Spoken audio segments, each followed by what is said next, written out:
عثمان خواجہ کو بھارت کا ویزا نہ مل سکا، آسٹریلوی کرکٹر نے میم شیئر کر دی۔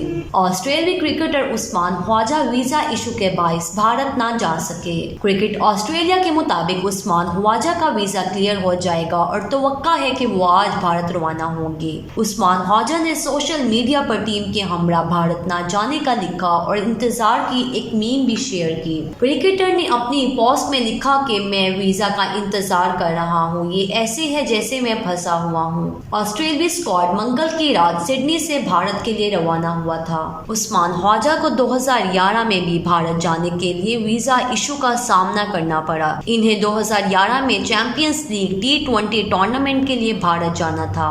آسٹریلوی آفیسرز نے ویزا ایشو کو عثمان خواجہ کے پاکستان سے تعلق ہونے کو وجہ قرار نہیں دیا تھا۔ آسٹریلوی بیٹر نے 2011 میں بھی ویزا نہ دینے پر آواز اٹھائی تھی۔ عثمان خواجہ نے کہا تھا کہ انڈیا ویزا ڈپارٹمنٹ کو اپنے ایشوز حل کرنے چاہیے۔ 2011 میں دیے گئے بیان پر عثمان خواجہ کا کہنا تھا کہ آسٹریلوی ہونے پر مجھے بھارت جانے سے انکار کیا گیا۔ مجھے اس لیے بھارت جانے نہیں دیا گیا کہ میں یہاں آسٹریلیا میں پیدا نہیں ہوا۔ خیال رہے کہ آسٹریلیا نے بھارت میں 4 ٹیسٹ میچز کی سیریز کھیلنا ہے۔ آسٹریلیا اور بھارت کے درمیان پہلا ٹیسٹ 9 فروری کو شروع ہوگا۔